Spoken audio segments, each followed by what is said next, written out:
array of accounts of the Texans game against the Seahawks, Monday Night Football, about how the Texans were supposed to cover Jaxon Smith-Njigba, statistically the best receiver in the league, and how the Texans actually covered Jaxon Smith-Njigba. This was pointed out first by my guy, DJ Bieneme, and we're going to talk to him in just a little bit. Stingley was playing off of JSN all game for the most part. He pressed him where you're lining up right across from him 8 of 33 times over the course of the game. So after the game, DJ noticed this, and with this video from Big Sarge Sports, he asked Stingley, hey, how do you cover a guy where you have to sit off of him a couple of yards? Like, how are you supposed to successfully cover a guy that way? Here's that question. How hard can it be sometimes having a guard and a receiver like this, and while having to kind of be off like at 7 yards? What's some of the challenges within that type of matchup? I mean, you know, I'm not gonna say it's hard, but you know, other teams scout just like we do. They know what we're good at, what we're got to work on. So, I mean, just know that going into the game, know what you got to be better at going into it. So, I mean, without pointing his finger directly at the game plan, he said, yeah, you know how hard it is to cover a guy when you got to play off of him. And Stingley's one of the best corners in the league. Stingley is someone who's actually capable of attempting to press a receiver as skilled as Jaxon Smith-Njigba, who statistically, again, is the best receiver in the league this year. Just take a look at the numbers. Holy shit. That's the first account that we have of Derek Stingley not pressing Jaxon Smith-Njigba. DJ then at the press conference for DeMeco Ryans on Tuesday, after they had got back from Seattle, asked DeMeco a couple of questions about what the coverage plan was for JSN. What kind of went into the decision to not have Stingley press as often against JSN? Giving JSN free releases is a good receiver that good. That's kind of almost that sense taking candy from a baby. So what kind of went into... I love that DJ got that comment into the question. Not having Stingley press JSN more often to disrupt the timing within his routes. Yeah, our game plan was to, as I stated earlier in the week, to make sure we're aggressive, make sure we're getting hands-on and playing them tight and sticky. That was our game plan. Just to follow up on that, my previous question, so I guess in those instances when Stingley's in off coverage, is that a decision by you guys, a decision by him? Like, what kind of goes into, again, giving JSN when he's matched up against, one of you guys' best corner, give him off coverage and not necessarily disrupt him at the line of scrimmage versus the top of the route? Again, our game plan was to get hands on JSN, play him aggressive, right? Challenge him each and every snap. That was our game plan. So twice he's saying Derek Stingley didn't do what he was told to do. Pretty pointed, right? We're not done. This saga continued.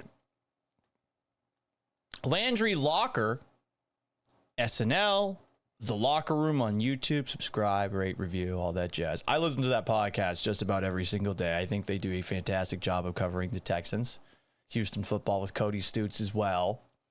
Here is Landry asking Derek Stingley about Jaxon Smith-Njigba's success Monday night. We'll be all right. After seeing the tape in the Seattle game, what do you think went wrong against JSN?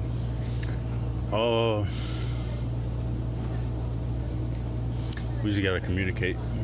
Do you like? Seems like you like to press a little bit. We asked DeMeco about it. He said the game plan was to get hands on him and all that, but didn't seem like there was a lot of pressing. Is that something that you like to do? I mean, I feel like any corner, you know, likes to be at the line. But I'll never do nothing outside of what the play call is. So if the play call tell me to be off, I'm gonna be off. And that includes shadowing as well? Includes everything. I can't go out there and do my own thing. So, and I've never done that. That's not who I am. So, I mean, he's telling us that he did what DeMeco said to do, and then DeMeco's throwing him under the bus Tuesday. And a theme of DeMeco Ryans' press conferences, as I'll talk about with DJ in a moment, is constantly pointing at execution and not necessarily at oneself for a bad plan. DJ, Big Sarge, and John Alexander from the Chronicle, they caught up with Stingley a little bit more at said media availability yesterday. More from Derek Stingley. When it comes to me and Kamari Lassiter, anytime we can be physical, in my opinion, I think that's better for everybody.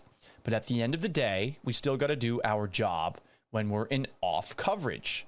If you're off and you're trying to put hands on, then you got to worry about flags and illegal contact and stuff like that.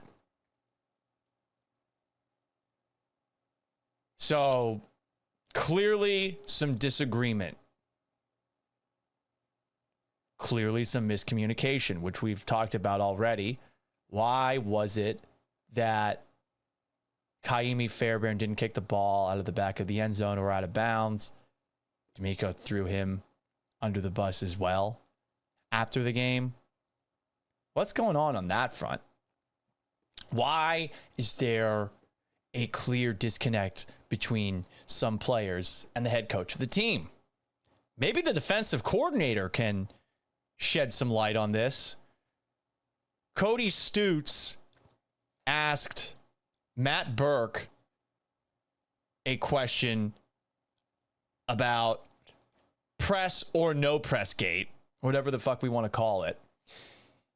And I'm really glad that Matt Burke was able to give us, I think, a lot of clarity to illuminate what went down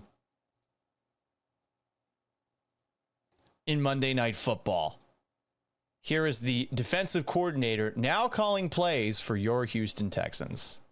Earlier this week, DeMeco said the game plan against Jaxon Smith-Njigba was to get physical with him and get the hands on him. Would that have been easier to accomplish if Derek Stingley had played him closer to the line of scrimmage? When we put a plan in terms of how we want to approach certain things, I mean, sometimes you can do that, sometimes you can't. There's different techniques that we deploy, sort of call to call and things like that. So I think that's just collectively, like, as we are approaching a player like that, and again this week a player like CMC and how we're having to handle those things, then yeah, like the attention to detail of how we're playing techniques and what we're asking everyone to do, it's not just one player. We gotta deploy those. We didn't do enough.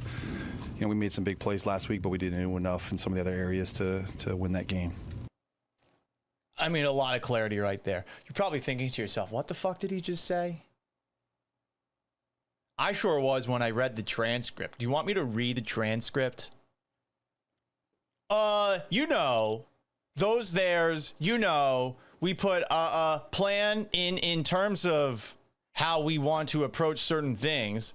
I mean, sometimes you can do that. Sometimes you can't. There's different techniques that we deploy, sort of call to call and things like that. So I think that's just collectively, like, as we are approaching a player like that. And again, this week, a player like CMC and how we're having to handle those things. And yeah, like the attention to detail of how we're playing techniques and what we're asking everyone to do, not just one player. We got to deploy those. We didn't do enough, We made some plays, big plays last week, but we didn't do enough in some of the other areas to win that game. What in the fuck was that? He said nothing. This wasn't LinkedInese like Jack Easterby or the new Jaguars GM, Gladstone. This is Miss Teen South Carolina. It's not even Billy Madison's speech about the puppy who lost its way at the end of Billy Madison. What the fuck did he say there? So that's the latest as we try to figure out what the Texans were supposed to do in a game on Monday that I'm sure the Texans don't even want to talk about anymore because they're on to the San Francisco 49ers, a very injured team that will probably be quarterbacked by Mac Jones on Sunday. The Brock Purdy situation is murky, but it does seem like Purdy will be out again. He was supposed to be back for this game. I'm checked out because of all this soap opera that's going on behind the scenes. The Texans have a chance to win. There's going to be more 49ers fans than Texans fans there. Let's get that out of the way. I hope the Texans are wearing their battle reds to make that look a little bit less awkward. But I don't want to preview the game. I don't really want to talk or I don't want to listen to them anymore. It might be time for an embargo. Take a look at the schedule that's coming up for this team. They could realistically lose 6 of their next 7 games. Niners at home, Broncos at home, Jaguars at home, at the Titans. Okay, you win that one.